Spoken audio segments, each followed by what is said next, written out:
How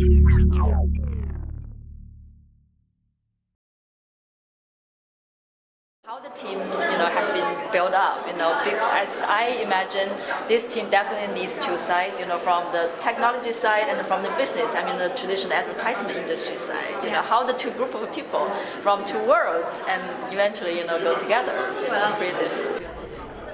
I'm a recovering technology entrepreneur. I guess you can never really recover. I was a CEO of a company before this, and when I was CEO of my company, which was a marketing technology company, the founder of this company was my neighbor in his last venture here at MIT Kendall Square location. We were at the Cambridge Innovation Center. Wow. So we were solving some big problems in marketing and advertising, and watched each other grow. And when this blockchain thing hit and we started talking, we said, I liked what he was building, and I liked the problem he was trying to solve. So I jumped on to be the Chief Operating Officer to help him grow the team. And you're entirely right. With any good company, you have to have sound technology mixed with vision. And so we've tried to build this team. We're very new. We started in 2017. It's now 2018. So we're only about a half a year really into our journey here. But we did a token sale that went very well. And we are clearly seeing that this is a problem that people get excited about solving. So if we believe that the world is going to become token powered, crypto powered, then we see it's important to be the leader of a platform that's token powered in our own little section of the world. But I don't know, I think considering what's been going on digitally and how our data can influence so many things from elections, and we see what's going on with Facebook, we think that this is a very worthy problem to solve because we always vote with our dollars. It's an issue for fraud. Yes. And if we're supporting fraudulent activity, we're supporting sites that are, not top notch. And these are probably the sites that'll be putting disinformation out. These are the sites we don't want to support. It's like you don't want to support buying food that's low quality. Why would you want to support sites that are low quality? So, and I always joke that the blockchain is the most boring, sexy concept that's around because it really is just a ledger. It's a distributed, it's an accounting book. That's all it really is. But until recently, nobody had really figured out how to start to apply it to our digital world. And our internet has become, just honeypots of data all over the place. And we're figuring out, I think, as a society that maybe our data has more value than we thought. Mm-hmm. So maybe we should start to figure out where it's going. Yeah.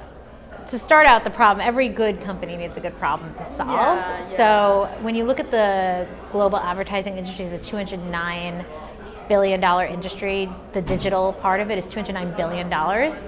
And then when you look at the fact that there's $16 billion annually of advertising fraud, that's 8%. And that's an unacceptable loss rate. Because in any industry, there's maybe a 1% to 2% loss rate that's acceptable. 8%, I think we can all agree, is not acceptable.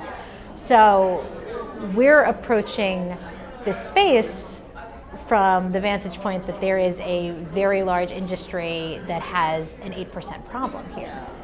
Then you look at this paradigm of the blockchain and you look at what the blockchain fundamentally is, which is, the transparent way to track data.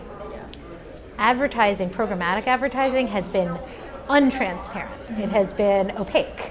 It has been a black box. And so the problem we're trying to solve is, at least in our first iteration, we obviously have big ideas, but we look at how Google had to start by first solving the search problem. Well, we believe that what first has to be solved using blockchain is the digital advertising problem. So we're harnessing the power of the transparent ledger to track spend in an effort to make sure that we're eradicating the $16 billion problem. And on the other side, supporting publishers that are worth supporting. Mm-hmm. So really helping the whole digital society have better actors on both sides. And the only way you can uncover these bad actors and push the good actors is by having transparency. So we see the blockchain as just the thing that we were waiting for this. Have you talked with the Google or Facebook? We're watching very closely. I mean, when you see Mark Zuckerberg testify before Congress and say things like there will always be a free version of Facebook, you think, hang on a second, is there going to be a paid version of Facebook? And if there is that really going to solve for what we as a society are concerned about? And I'm thinking probably not, because I think that Facebook's model is predicated on centralization. If we're here talking about this paradigm shift of decentralization, I think if, and it's going to take time, but I think if as individuals we start to want to own our own digital footprint, because I was actually reading recently that a refugee camp was using the blockchain because when you get displaced from your home, it shouldn't mean that you actually get digitally displaced. So I think we're going to start to realize that we can have our own data trail, but that this isn't something we want the likes of a Facebook to own. We want to own it. We want it to be decentralized. That doesn't mean we don't want a network, but we may just want to have a little more control or at least a little more transparency about where it's going. So what could be the incentive to convince this centralized social media platform to join our team? I think it's really just going to be it's going to be a move, a societal move where we just decide this is what we want. My guess is it might start on medical records and things of that nature, because I think people can get on board with wanting to own their digital records, and I think that that'll eventually go into the data. Whether or not a Facebook adjusts or a new version, a new decentralized social network is born out of the ashes, who knows? I mean, I don't think anyone can say. Well, somebody once told me something interesting. They said, if you don't think that the blockchain is going to revolutionize every single industry that's out there and every single site and everything, that's like saying that back in 2003 that Facebook was just for baby photos. I mean, so Facebook had this chance to kind of become more than it ever maybe anyone thought it could be, and I think that now we're standing on the precipice of that paradigm shift. I mean, I feel blessed to be involved in it in even a small way, but the industries that are being revolutionized from, oh goodness, I mean, blood diamonds are being tracked through the blockchain, any supply chain. I mean, advertising, that's why we find a really good use case, because there's a supply chain. And then you start to take one step forward and you start to see, with cybersecurity, how are we going to, track things, and then are we going to quantum encrypt it? I mean, it's just going to keep going, but I think that the fact that we're thinking about this is showing a societal march, but it's going to take time. Well, we're talking with a lot of Fortune 500 brands. So our background is in getting these very large Fortune 500 brands to want to spend advertising dollars. And that's really all it is, because these brands these agencies, so advertising agencies get issued a very large budget. And then they are tasked with go spend it, but go and spend it and get the best return for it. And if there's non-human traffic, if there's bots, if there's viewability issues, that all eats away at that budget. So we're really able to talk to the people that we've always been talking to, except now we're able to say, look, do you guys want to be part of something that's revolutionary? We're still building it, but do you want to come and be part of this journey with us? Because ultimately, we're going to push you to the right places. And we're all going to learn together. But the best thing is when there's an immutable record showing what's happened, there's no funny business. Of course. And more transparent. Absolutely. Yeah, more trusted. Exactly. Yeah. And so you mentioned that you have finished ICOs here in the US. That was before the SEC's more like involvement or interest in know more about this whole industry, right? Yeah. So from the perspective, the participant of this real ICO issuing the whole process, what is your observations of American regulatory framework system? That's interesting, and we've been thinking a lot about it, because being Americans, we decided that we are all entrepreneurs and we want to try to keep our company in this country, which means that we have to deal with some regulatory hurdles. We've just kind of taken the stance that we're just going to stay current with it, and anytime something comes up, we're just going to approach it and deal with it. I think there's concerns just in the tech industry here in the US in general about whether or not the government is starting to try to regulate things that it doesn't yet fully understand. I don't think anyone believes that we shouldn't figure this out. I think we all should figure this out because we want to protect investors, we want to protect buyers, we want to know that everything is legitimate, we want things to be transparent. So, and I think with any new industry, you always get good actors and bad actors, but I think that sometimes the bad actors get an undue amount of attention when there's actually some really revolutionary things happening, in the blockchain paradigm shift. So we've been trying to just stay focused on what we're building, and as regulations come up, we deal with them, but it's definitely not been easy to stay current. I think that in this ICO world, this token-powered world, I think the legal teams become very involved, almost involved in building product and strategy, because we have to always stay on top of what the regulation is. But what I don't want to see companies get scared and then go offshore, because I don't know how that will help this country. So I'm hopeful. Yeah, absolutely. So currently, this industry really are talking about, how to get ICO in Singapore, in Switzerland, which actually means that the American economy probably won't be benefiting, from this new wave of decentralized digital economy that much. So that's sad.